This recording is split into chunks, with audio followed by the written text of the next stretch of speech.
First of all, I want to thank everybody for coming out here today. I want to do introduction of some of the other officials that are here. We have our Council Vice President, Kapil Shaw, our Ward 1 Councilman, Frank Earn, and Ward 2 Councilman Jim Ballard here, and our Ward 4 Councilman, Michelle Lombardi, here today. There is a growing public health epidemic going on in this country, unbeknown to a lot of parents, and it's called vaping. And I think any time that you put something in your mouth and you inhale smoke into your lungs, we all can agree that it's not a good thing for you health-wise. Even the more reasonable people would understand that. The reason why we're having this press conference today is because we've announced that's already in effect and will be giving the businesses within Piscataway Township until the end of this month to be in compliance. The township governing body, along with the township planning board, instituted a vaping ban restriction within our community. 500 meters from a school or public health hospital, institutions of higher education areas. So in essence, if you look at the map of Piscataway, everything you shaded in the pink is within the banned area. Fortunately, since there's no public law right now in the country and or in the state of New Jersey that bans vaping, this is a unique way to minimize the impact upon our youth within our community. Piscataway takes very great pride in taking care of our youth within our community. Whether it's work through the Municipal Alliance or our Township Public Health Advisory Board or our Township Governing Body members or myself, we pride ourselves on being excellence for the youth in our town, whether it's in sports or drug awareness programs. What we're seeing now is a lot of youth out there thinking that it's okay to vape, that it's the cool thing to do. I just want to remind the parents out there, local governments can try little unique ways of trying to help out and take care of the health epidemic by prohibiting it. And this one is near and dear to me. I had an older brother who passed away from cigarette smoking. He attracted the addiction when he was in high school down at Piscataway Township. That was cool then in the 60s and 70s to be smoking out in the courtyard. And quite frankly then, school districts allowed smoking on school property. And it wasn't until probably the early 80s that most school districts started banning that. So the township governing body and ourselves, along with some of the experts who I'm going to have here today speak, are very concerned about this. And we're hoping that the state will step up to the plate and have a statewide ban. I must admit this is not universally going over well with the private sector folks that sell vaping products here in Piscataway Township. And I suspect that they're concerned that this may follow forth in other communities across the state, and I actually hope it does. But I think without further ado, I would like to bring up our Associate Professor Kevin Schroff from the Rutgers School of Public Health to come up and talk a little bit about that. Come on.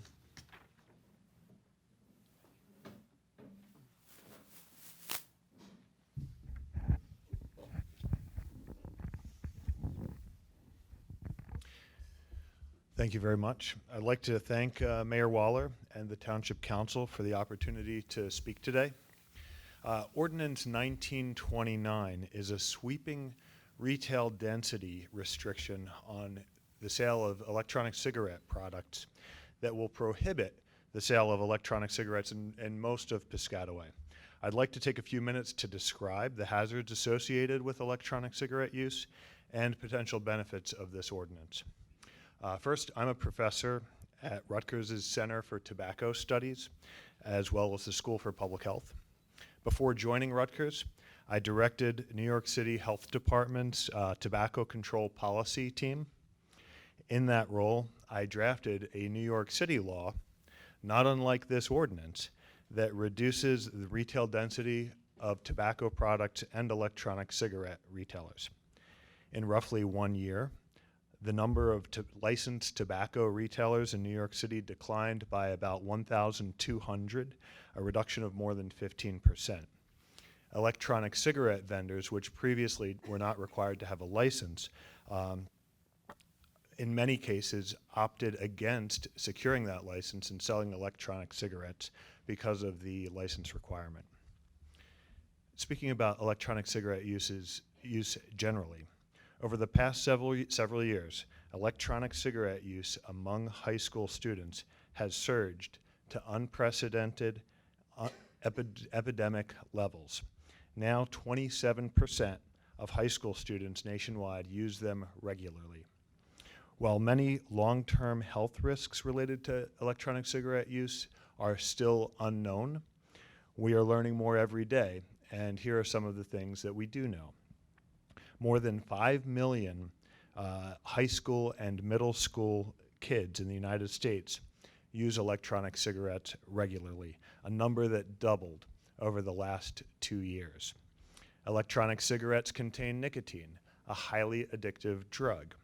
The most popular electronic cigarette on the market, Juul, may prove to be more addictive than cigarettes. Electronic cigarettes have been marketed to young people through innovative social media and decades-old tobacco industry strategies. Juul and copycat products are discreet, frustrating parents and teachers who try to curtail their use. Students who use electronic cigarettes are significantly more likely to experiment with marijuana, which poses its own set of health risks.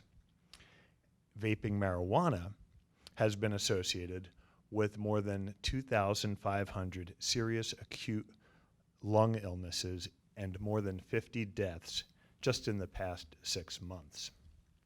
Some adults say electronic cigarettes helped them to quit smoking combustible cigarettes, which can be beneficial.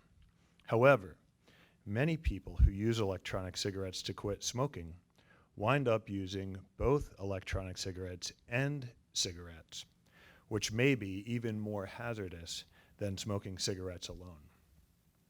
When you look at the numbers, with 27% of high school students using electronic cigarettes, compared to about 3% of adults using electronic cigarettes, you can do a balancing act. It's a difficult balancing act, but when you weigh the potential harm to youth using electronic cigarettes and another generation of nicotine addiction against the potential benefits for adults who use them to quit completely, the harm to youth seems to outweigh the potential benefit to adults. In 1787, the U.S. Constitution protected the authority of local governments to protect the health of their citizens. Just last week, we were reminded why local government action is crucial. The FDA released a watered-down restriction on some electronic cigarette flavors due to pressure from the tobacco and electronic cigarette industries. Corporations motivated by profit, not health, won the day.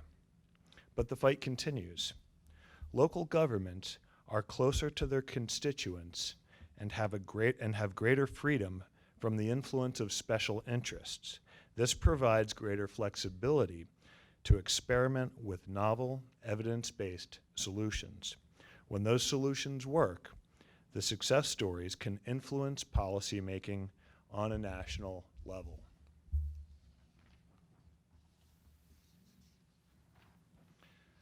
Both the FDA and local governments are restricting electronic cigarette flavors. This strategy is inadequate. Surely, flavors do play a role in attracting electronic cigarette users, especially young ones, but hundreds of enticing flavors predated Juul's emergence on the market by several years, yet youth e-cigarette use did not skyrocket until Juul pioneered highly addictive nicotine salt-containing electronic cigarettes. In short, what we're seeing now is more of a Juul and nicotine salt problem than a flavor problem. When Juul pulled its most popular fruity flavors from the market, like mango, high school students switched to mint, which was not restricted. Now that the FDA is banning mint e-cigarettes, youth are likely to resort to flavors that continue to be on the market, like menthol and tobacco flavors. This ordinance is well suited to the nature of the electronic cigarette epidemic. It restricts the availability of e-cigarettes more thoroughly than a flavor ban. Tobacco retail density laws decrease exposure to advertising and tobacco initiation. They also help people quit.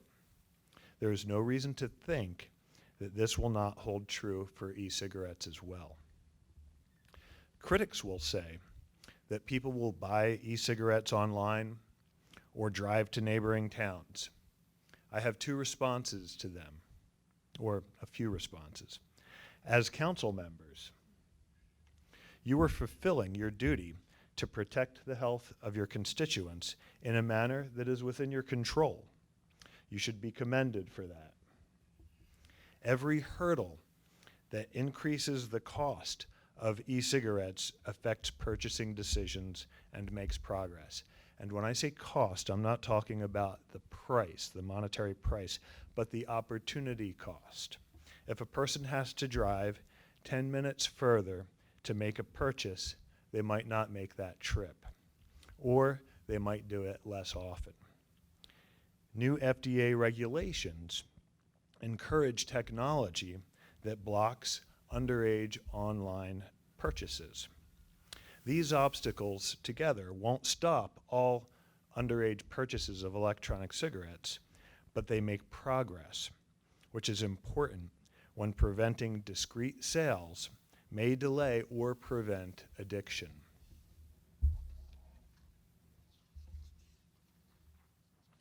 I'd like to close with a quick story.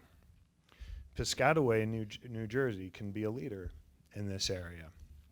In 2006, Needham, Massachusetts, population 28,000, passed the nation's first Tobacco 21 law that increased the legal age for purchases of tobacco products from 18 to 21. In 2013, while I was working in New York City with the health department, we studied Needham, Massachusetts' law, and we thought it might work for New York City's 8 million residents. After New York City did it, 500 municipalities around the country followed suit, as well as 18 states. Just recently, it became a national law. So when small jurisdictions take the lead with innovative, evidence-based solutions, other people will notice. For all of these reasons, I applaud Piscataway and its leaders for taking this important step, and I look forward to watching your progress. Thank you.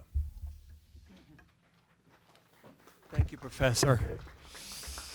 Next, we have Dr. Karen Lynn, is a professor and assistant dean at the Robert Wood Johnson Medical School, and she's also a member of our Piscataway Health Advisory Commission and a township resident, too. How about that?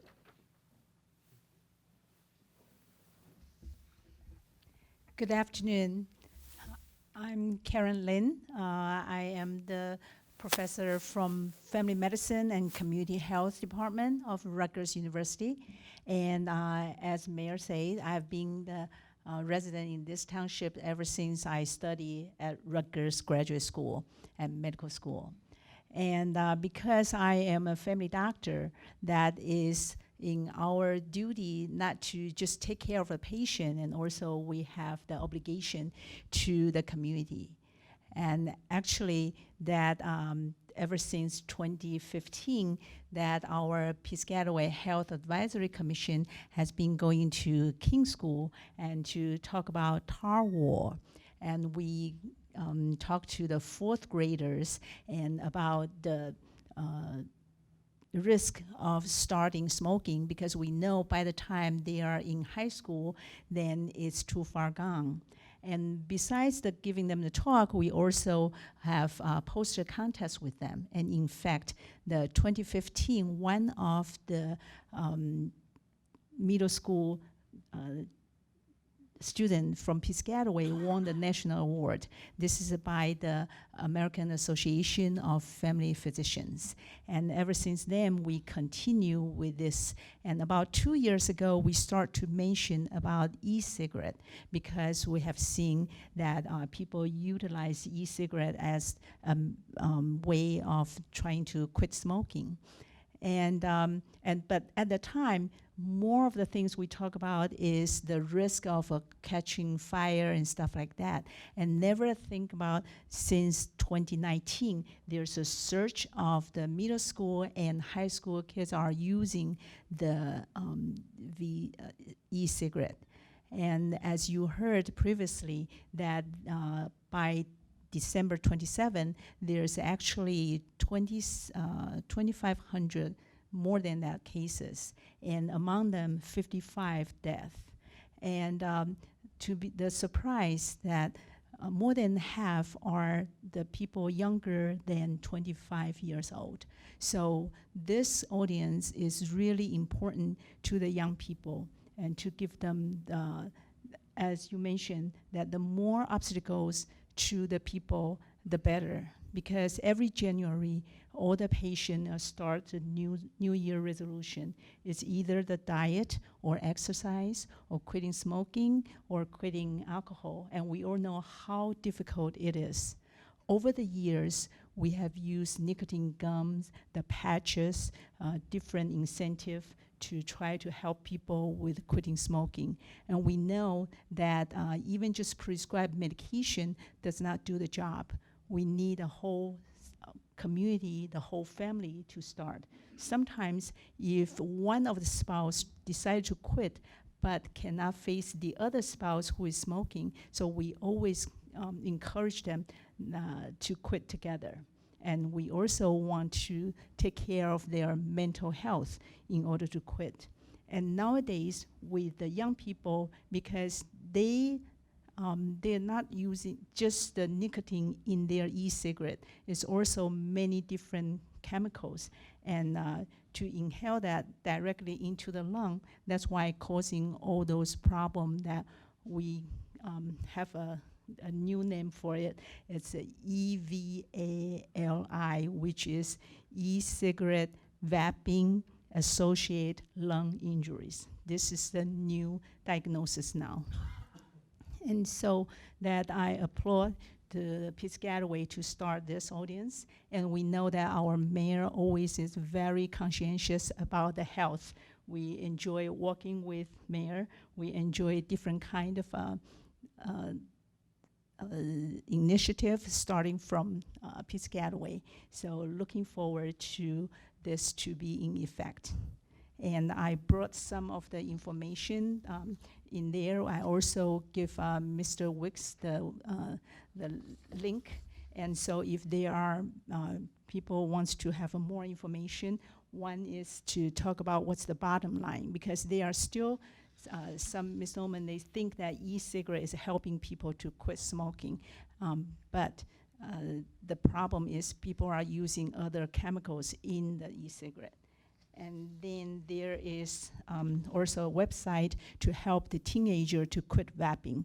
And hopefully that this year when we talk to the fourth graders, that we can introduce that. And then there are also some information about Rutgers. We have a tobacco program to help people to quit smoking. Thank you. Thank you, Dr. Lin. The last speaker that we have is from our Middlesex County Health Department, Health Services Director Les Jones, and this is in conjunction with the Board of Chosen Freeholders, because we have an interlocal agreement with Middlesex County to provide health services with the county. Thank you.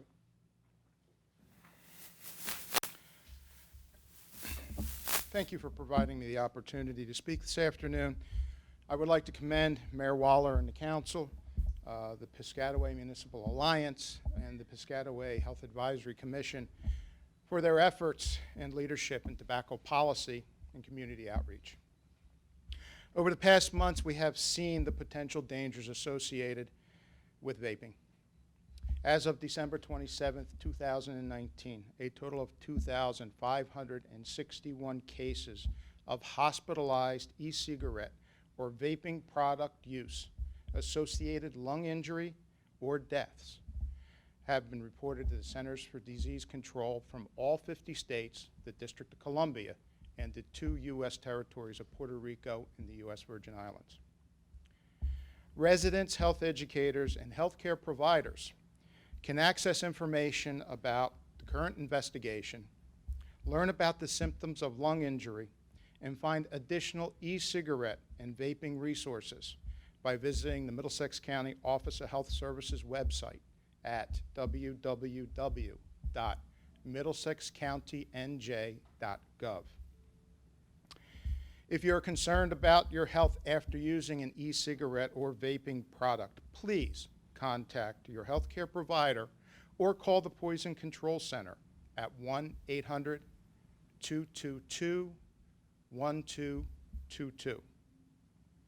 If you need help quitting tobacco products, including e-cigarettes or vaping devices, please contact your local healthcare provider, or you can call New Jersey Quit Line at 1-866-NJ-STOPS, and that phone number is 866-657-8677.